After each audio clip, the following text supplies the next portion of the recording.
Good afternoon. Welcome to Interesting Talks with Footprints Counselling Service. If you like this video, share it with your friends, subscribe to my YouTube channel, leave some likes and some comments. Today we're going to get straight into it. We're talking about forgiveness. Nelson Mandela, one of his famous quotes was, not forgiving is like drinking poison and expecting another person to die.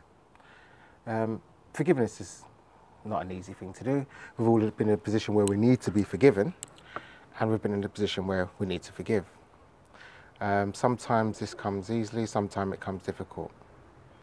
Depends on whether the person or the organisation or the situation, you've got a valid apology, a sincere apology.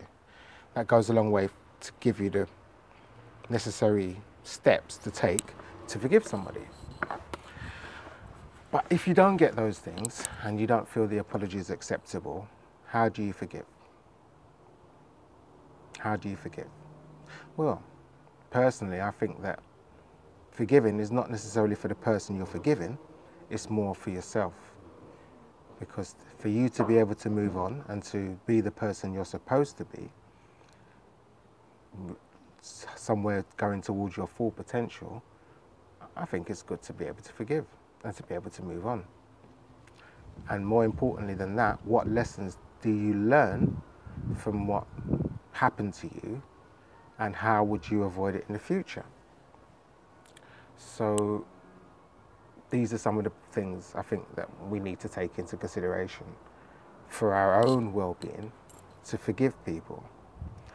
Do not necessarily, well, not even necessarily, do not forget what happened, because there was something in there that you might be able to use at a later date in a different part of your life to realize that, oh, this might be happening again. But you can forgive and you can move on. Sometimes this comes naturally over a period of time, and sometimes it takes longer. I've been there where it takes longer. But the key thing is, you're the most important person to yourself. Only you can take care of yourself. And being able to forgive others or organisations or jobs or partners, lovers, friends, you tell them something and they betray you, a partner's unfaithful to you, you can forgive them. You don't even have to tell them that you forgive them. You just forgive them in your mind, in your psyche, in your heart. Back in the day, people would pray to God for forgiveness. Nowadays, it's less so. People don't necessarily not so religious or go to church or mosque or so on. But you can forgive others.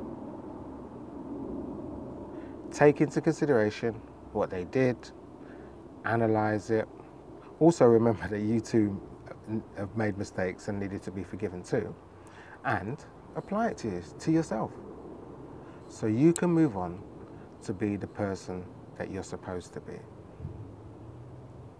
I've never seen anybody be happy when they're full of anxiety,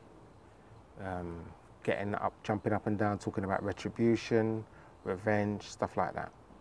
Those bring out cortisol in your system, which makes you tense up, and your heart rates become hard, and obviously you put yourself in this situation where you possibly could have a heart attack or a stroke. So, we don't need that, do we?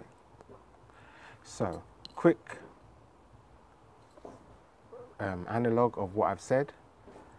Sometimes you can't forgive.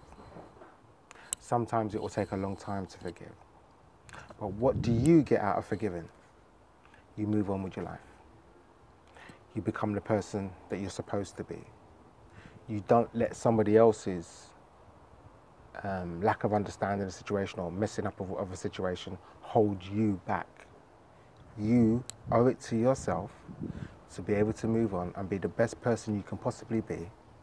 And sometimes that involves having to forgive somebody. Not forgetting what they did, but being able to forgive them for what they did. Because you are very important to you.